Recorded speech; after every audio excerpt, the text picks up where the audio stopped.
So we've got the beginning of Lent, and we don't formally observe that necessarily as a church, but it's a good thing to have some reflection time. Easter comes up in April, second Sunday in April, and it's good to reflect. It's good to look over our lives, always with compassion, always with the love that God sheds over us, but with that pure light of truth also. So it's a light of love and truth, but taking a look at what goes on. I think one of the most radical and crazy Bible passages, utterly transforming, and I think it was for the life of Apostle Paul. And we took a look at it when we were studying 1st and 2nd Corinthians.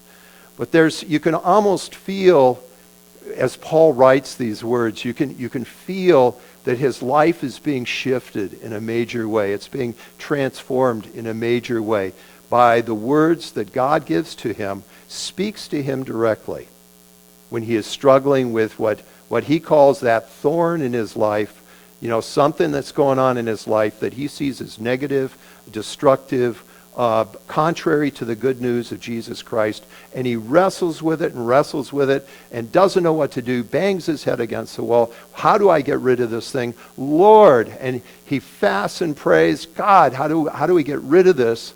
And in that still small voice, God speaks directly to him. And thank God we have those words recorded to us in 2 Corinthians chapter 12 as Paul wrestles with this. God says to you, my grace is sufficient for you. My strength is made perfect in weakness. My strength is made perfect in weakness. In the midst of Paul's struggles, in the midst of the realization that he's falling short, in the midst of his own powerlessness over this thing, in the midst of that, the voice comes. In his darkness, the candle is lit. The voice comes and says, my grace is sufficient. It is enough for you. And my strength, my power, is made perfect in weakness. This is revolutionary stuff. And it's stuff that God deals with me every day. This idea that somehow powerlessness can lead us right in to the arms of God. And it seems a little bit elementary that we should know this, or I should know this, that the primary image of God is we have God up on a cross pinned against two pieces of wood.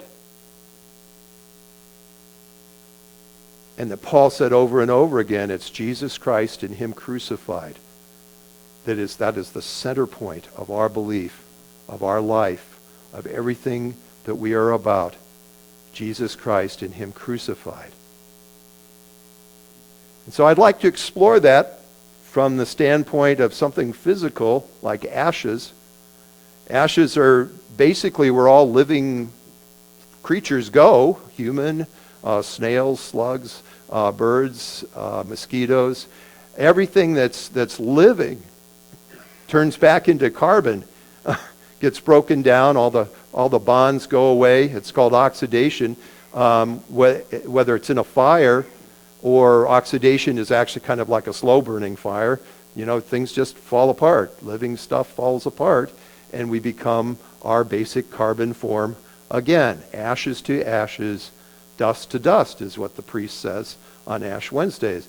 Puts the little sign of the cross on your head, ashes to ashes, dust to dust. From dust you came, from dust you shall return. And there's something about ashes that reminds me, at least, about my powerlessness. There's a lot of humility, I suppose, tucked into this if we consider that we're just ashes. That's what we are. That's at least, that there's a certain amount of recognizing that we are powerless as creatures.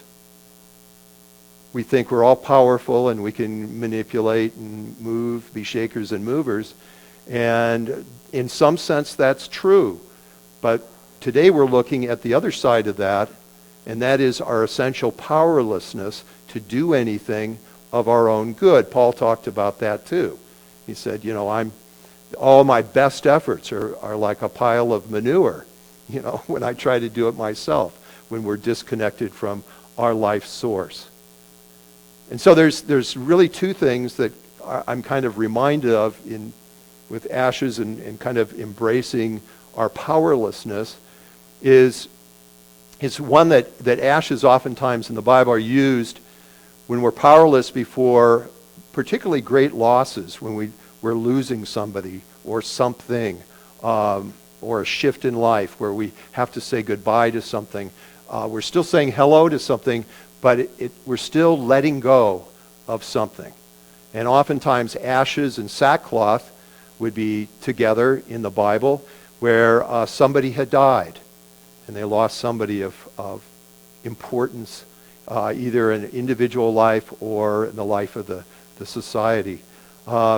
Or an idea was violated where they lost something morally or ethically in their society, and a great tragedy had happened where a king or somebody had made bad choices and people suffer the consequences, and it was a strike against God and a strike against all humanity, and something was lost. The goodness of society had been lost or compromised, and on go the sackcloth and ashes. It was a sign of mourning, of grieving, of deep, deep, deep loss felt within the heart of the community. And people would have ashes signifying that something precious had died. And this is important in our spiritual lives too. I mean, when we look at our own lives, that there is a place where it's appropriate to say goodbye to things. And I talked about this earlier a couple of weeks ago, that an essential part of our spiritual journey is death. Jesus said that. I mean, Jesus demonstrated that. There's always a Good Friday along with Easter morning, but they go hand in hand. Jesus said the seed has to die before the plant can come out. Pick up your cross and follow me. All of these different pictures of the necessity of something must die, and we resist it like crazy, right? And ashes remind us that that's part and parcel of our life. That our ideas of how grand we are and how wonderful we can make our life, and if I just work hard, everything will work out, and all of our visions and hopes and dreams for the future, if they're self-made, they're just like ashes. If they're self-made, made in isolation, God and the people around us, and even of ourselves, which sounds strange, but we often make decisions that are disconnected from even our true self, who God made us to be. But we make decisions that are not wise and even destructive to who we are, as well as God and everybody else. They're like ashes. And it's that letting go, that sign, that's a symbol, a physical symbol, that a death needs to take place, either in our minds or in our hearts. It's a time to let go of something. Maybe it was something good, because God has something better for us. It can be something good that we let go of. And so people give up things for Lent, right? Chocolate or whatever. Give up things. But I'd like us to go deeper. I'd like us to think about those areas in our lives. Maybe it's an attitude. Maybe it's an attachment that maybe was good at one point in our lives, but it's grown sour or toxic. A relationship or a way that we approach people or whatever. Or maybe we're just trying too hard. And we have the idea in our heads that if we just sweat it out hard enough, work hard enough, that we can solve this problem in our lives. But we come up against, from time to time, problems that you just can't solve. Now, it's always a hard lesson for me, because how many people have a fix-it gene in their genetic makeup a fix-it gene, that you believe you can fix stuff, right? Well, mostly people, right? Because you have the answer. You have the wisdom. You can fix people if you just try hard enough, if you just use the right words, if you just approach them right, if you just offer them candy, if you just whatever, that there's a way that you can manipulate and bring things around so that everybody's happy, everybody's harmonious, and life is cool. We can do this. We can do this. No, we can't. We're ashes. But the good news is that God can. And that's the flip side, is that even in our ashen state, even in our powerlessness, God speaks to us the same words that he spoke to his apostle 2,000 years ago. My grace is sufficient for you. My power is made perfect in weakness. And this idea that we can come before the Lord and that a partnership emerges, and God becomes our dancing partner, you might say, and if we allow him to take the lead and lead us through whatever darkness or whatever difficulty we're going through, that there is hope. That there are miracles around the corner, things that you may have never guessed. Well, that's kind of the nature of a miracle. But God has surprises for you if you just trust him through the dark places. When you are feeling like ashes, remember the words of Jesus, the Gospel of Luke, when Jesus is talking about the dead and the dying and, the God of our fathers, Abraham, Isaac, and Jacob, and people who have long gone to ashes. Jesus says these words, and it's only in Luke. He says, however, God is the God of the living, not of the dead. For all are alive to him. And what we label as dead or in the grave or will never move again or has no life, whenever we've put our stamp of approval upon the final tick of the heartbeat and we say that is dead, God just kind of smiles. And he says, not necessarily. Not necessarily. And ashes remind us that even in a basic fallen apart state, which could be any of our lives at any given time, that God sees things, and he sees us, and he sees our situation always as redeemable. Always as redeemable. I think about some of the scriptures that go along with this, that looking at gosh, I have too many of them. I'll just pick out a couple. Let's turn to Galatians chapter 2, verse 20. Paul says some words that I think are important. If anybody has a page number, Galatians 2:20.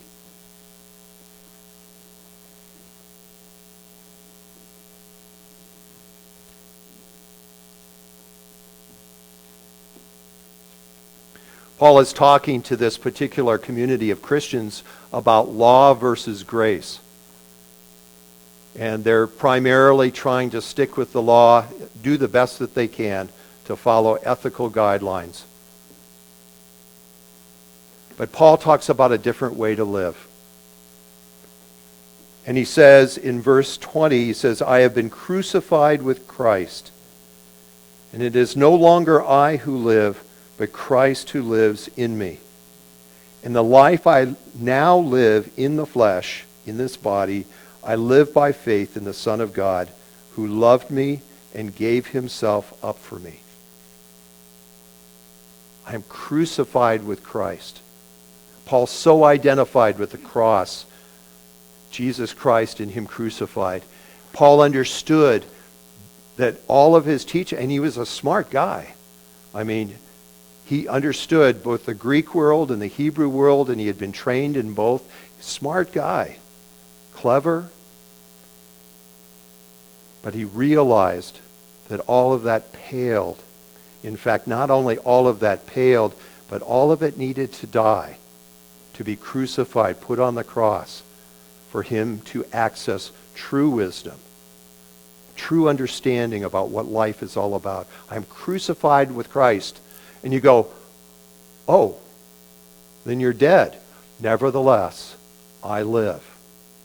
And there's something that happens when we turn it all over to God. Our deepest longings, our deepest desires, our wanting to make things right in our lives or in the lives of others, when we turn that loose, when we are dead to that, but we turn it loose and we place it in the hands of the Savior, something crazy happens that goes against all of our common sense. Everything that we think is going to happen, we think it's all going to fall apart, and strangely enough, just the opposite happens. There's something about releasing something into God's hands that all of a sudden he has permission, and he waits for our permission to go full speed ahead into whatever good place that he needs to lead us. And that is our hope. That's our hope. There's another great place. I was looking through Job the other day. Amazing book. It's counted in what's called wisdom literature, like Proverbs and some of those other books, because there is a lot of wisdom in it. It's a hard book. Why do bad things happen to good people, right? It's a hard book. But some cool things happen, particularly at the end. Let's take a look at Job chapter 42, the very end of Job. And Job has wrestled with the loss of his whole existence, his family, his farm, his animals, everything is dead in his life. He's covered with sores. His body is not doing well. Job is not happy in his life. And his friends aren't much help because they bring in the law and, somebody sinned and trying to figure this out, some sort of formula. Why is this happening? They're trying to fix Job. They're trying to fix Job. They're good friends. They're just trying to fix him. Get him to see what's going on, but they fail. And in Job 42, let me find it here.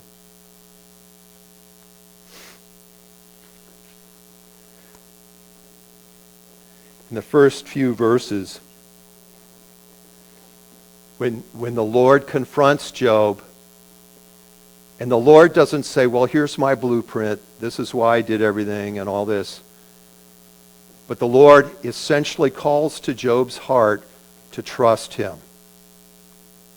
To trust him as the creator, to trust him as the sustainer of life, to trust him as the great I am, to trust him with the deep things of his life, even his life itself. And Job answers the Lord and says, I know that you can do all things, and that no purpose of yours can be thwarted. Who is this that hides counsel without knowledge? Therefore I have declared that I did not understand things too wonderful for me, which I did not know. Hear now, and I will speak. I will ask you, and you instruct me. I have heard of you by the hearing of the ear, but now my eye sees you. Therefore I retract and I repent in dust and ashes. This is a major turning point in Job's life, that he trusts, he lets go of everything. Instead of asking the why questions, why is this happening to me? Why? Because it's not fair what happens to Job, but it's not fair the stuff that happens to you in your life too. The evil or the darkness that you experience, there's a voice deep inside of you that says, this is not fair. And we think, we try and we try and we try to change that. And God waits patiently for us. And then God comes at the right moment when we say, I can't do anything more. I cannot do anything more. I am like ashes. I am powerless in this situation. And God says, are we ready to work? Are we ready to work? And our eyes are opened, and our heart is opened to a new pathway, one that we could never imagine, that's not on our game plan. In fact, it's light years away from our game plan. But somehow God has a different idea of what's going to happen, a much larger idea. And God and Jesus usher us into a vision of a larger story, a larger perspective. And you could have tried for a zillion years to try to achieve that, but you cannot do it. Why? Because you cannot do it on your own. In every one of our situations, when you feel powerless, when you're against the wall, God knows where the doors are. God knows where the windows are. God has the ladders to get us over the wall. And he will give you the strength to climb the ladder when you have none of your own. I think Lent is an important time. It doesn't just have to be in the spring. It could be in the fall. It could be in the summer. But times of reflection where we look at our lives honestly and ask the question, to what extent am I doing this by myself? And to be honest about that. How much of this am I just striving to do it with myself? And maybe we make Jesus a co-pilot, or an assistant, personal assistant or something. And maybe we listen to him occasionally. But have we really made him Lord and Master of our lives in every aspect? You say, well, that's a big step. Yeah, it is. It's the biggest step you will ever take in your life. To make Jesus, put Jesus in charge. And that means the hard places. The powerless places. But it will give you a new vision of God. A whole new vision of who God is in your life. That simple act of surrender. That simple act of saying, I'm ashes, I'm dust. To dust I shall return. It will change your life. I guarantee it. Especially if you persist in it. If you continue. Because it's not just a seasonal thing like Lent. It's an everyday thing of growth and change, transformation. And it will happen. I don't care who you are. You will change over time if you do this surrender thing. Your prayer time. To trust God to the extent that you can do it. None of us are perfect. But to the extent that you can do it, to trust God in the difficult, powerless, crazy, dark places, hard, emotional places, to trust him as ashes.